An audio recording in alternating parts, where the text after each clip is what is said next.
mother bystander who I love more than anything. And from the cringiest to the most inspiring speeches you could ever imagine, I'm Peter, and here are the most notorious Oscar acceptance speeches ever. But don't take our word for it, you can vote for who you think should be the winner in each of our 5 nominations.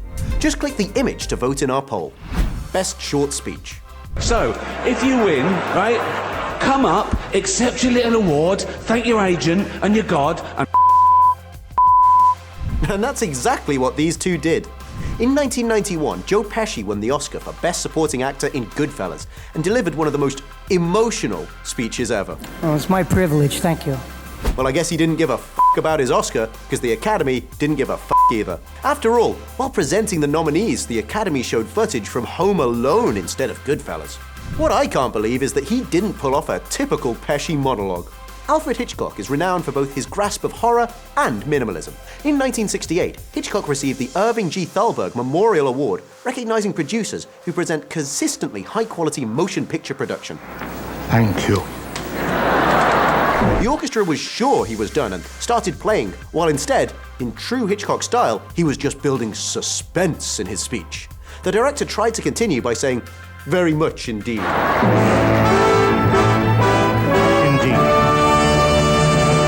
But no one could really hear that anyway. Modern Oscar speeches have gotten so long that the Academy actually has to explicitly encourage winners to keep it short.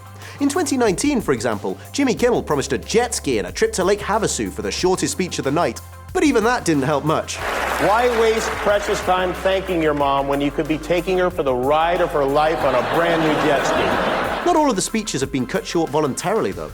Eleanor Burkett pulled a Kanye West when it came to director Roger Ross Williams, with whom she shared an award.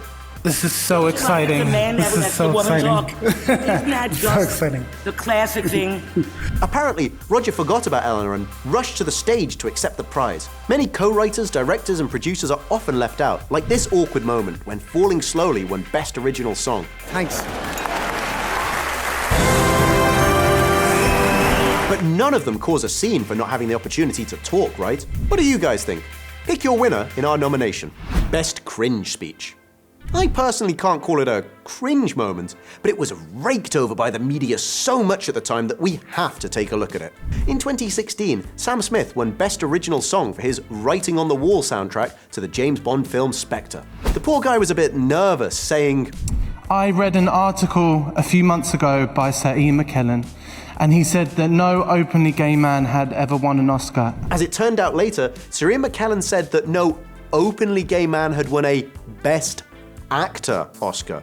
I mean, we're all human, mistakes and misunderstandings happen, but Dustin Lance Black took it very personally, tweeting, "Hey, at Sam Smith World, if you have no idea who I am, it may be time to stop texting my fiancé," in reference to his original screenplay win for the movie Milk in 2009. So yeah, the aftermath of that debacle ended up being a lot more cringy than the whole onstage mistake itself. Gwyneth Paltrow's weepy speech is definitely one of the most notorious. You've likely heard about it millions of times, and yet we still can't get enough of it. my mother bystander who I love more than anything, and my brother Jake Paltrow, who is just the dearest person in the whole world. The audience's reaction is priceless. The tabloids the next day even dubbed her performance Crying Gwyneth and the Day the Oscars' Sincerity Died. The only speech that has managed to outperform Paltrow in terms of embarrassment was Angelina Jolie's. In 2000, Jolie won Best Supporting Actress for Girl Interrupted and kinda went overboard when it came to thanking her brother. And I'm so in love with my brother right now. It wouldn't have been that big of an issue if she hadn't then gone on to give her brother a kiss on the red carpet that went a bit beyond sibling love. The whole thing was more of a media circus than Jolie's win itself. But the most awkward and disappointing moment for an Oscars winner was actually about who didn't win. That's right, we're talking about that infamous La La Land and Moonlight mix-up. The presenters were actually given the wrong envelope on the night and called out La La Land to pick up the Best Picture award, instead of the team behind Moonlight. Guys, I'm sorry. No, there's a mistake. Moonlight, you guys won Best Picture. Moonlight won. Come on, this is not a joke. Imagine how awkward the whole situation was for the cast, called to the stage after they all gave him those heartfelt speeches holding their Oscars. This is very unfortunate what happened. Personally, I blame Steve Harvey for this. We should definitely praise La La Land's producer Jordan Horowitz, though, for handling the whole fiasco with dignity and class. I'm gonna be really proud to hand this to my friends from Moonlight. That's nice of you. That's very nice. To say the audience was shocked would be an understatement. Well, time to pick your winner. Which moment was the most awkward? Cutest Speech. Robin Williams gave one of the cutest speeches ever when he won the Oscar for Best Supporting Actor for Good Will Hunting back in 1998. It wasn't that it was inspiring or touching, but that it was deeply sincere. Oh man, this might be the one time I'm speechless. Thank you so much for this incredible honor. Williams was genuinely surprised and just so thrilled. You can even hear his voice trembling. I want to thank Marcia for being the woman who lights my soul on fire every morning. God bless you. Many wish that Williams could stay as happy as in that moment forever. Make your life spectacular. And just 2 years later, James Cameron had his own cute moment, though many didn't recognize the reference at the time. When accepting his Best Director Oscar for Titanic, Cameron screamed at the end of his speech, "I'm the king of the world!" Many thought that it was pretty arrogant of him, because apparently, despite grossing $2.2 billion, not enough people saw the movie to realize that Cameron was actually imitating Jack's scene on the ship's bow. Isn't it cute that he expressed his excitement referencing a character from his own movie? Eddie Redmayne is frequently thought of as the epitome of sweetness and utterly adorable, with his Oscar speech proving it once again. In 2015, Redmayne won the Best Actor Oscar for his performance in The Theory of Everything. This Oscar. This Oscar. Eddie's even cuter when he's nervous. He just got so excitable and jumpy that when he realized he hadn't yet thanked his wife, he pointed at her with such ferocity. This is so extraordinary. I just want to thank my family and you, Hannah, my wife. I love you so much. We have a new fella coming to share our apartment. And now it's your turn to vote for your own ultimate cutesy winner. Best Inspiring Speech. This is perhaps the most spectacular speech ever delivered at the Oscars. In 1997, Cuba Gooding Jr. went on stage to grab his award for Best Supporting Actor in the movie Jerry Maguire. He didn't say much except for thanking his parents and co-stars, but when the music interrupted him, he just kept going. I just want to, here we go, okay, the studio, I love you, and Cameron Crowe, and Tom Cruise, I love you, brother, I love you, man. The Academy seemingly wanted to shut him off, but just made him look even more epic by accidentally providing background music. Everybody involved with the movie, I love you! The whole audience ended up giving Cuba a standing ovation of support, which was all very elevating and inspiring. Matthew McConaughey is one of the most chill actors in Hollywood, so his profound and inspiring speech came as a pleasant surprise. In one of the most rewatched Oscar speeches of all time, Matthew outlined the 3 things that he needs in his life. Something to look up to, which is God, and who McConaughey is thankful for his victories. It's a scientific fact that gratitude reciprocates. In the words of the late Charlie Lawton, who said, "When you got God, you got a friend, and that friend is you." Something to look forward to, which is his family, his mother, and his wife and kids. You are the 4 people in my life that I want to make the most proud of me. Thank you. And someone to chase, a hero to look up to. And for Matthew, his hero is himself. And no, don't jump to conclusions about his arrogance. McConaughey meant that he wants to be a hero and he knows that he will never be perfect. But this works out the best for him, as he can keep chasing this perfection and keep trying to be a better man than he was yesterday. I'm never going to be my hero.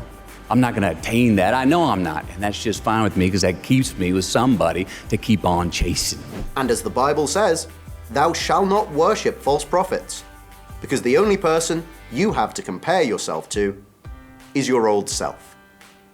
Whatever those things are, whatever it is we look up to, whatever it is we look forward to, and whoever it is we're chasing, to that I say amen. To that I say, all right, all right, all right. Thank you. It's fascinating that some actors and actresses take the time not only to thank others, but also to send a strong message.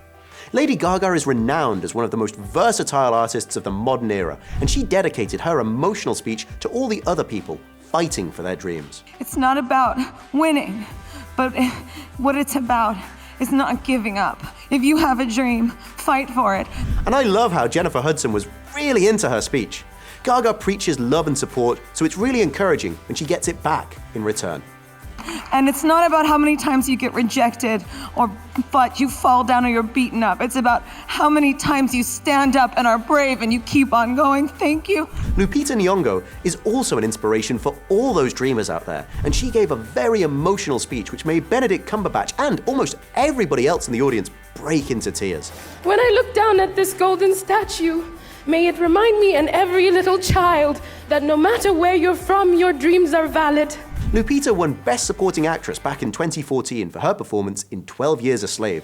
And listening to her talk, you realize that not only is she talented, but also an incredibly smart and sophisticated woman.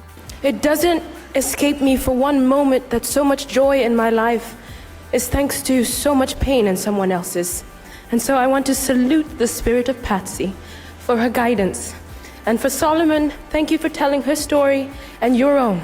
Leonardo DiCaprio failing to win an Oscar was becoming a running joke. And then, when he finally received his Best Actor award, it seems like he actually didn't care that much about it. I mean, he left his statue in a restaurant, for goodness sake. What was more important to Leo was that he took the opportunity to remind people about the one thing he cares about the most. In recorded history, our production needed to move to the southern tip of this planet just to be able to find snow. Climate change is real. It is happening right now. It is the most urgent threat facing our entire species.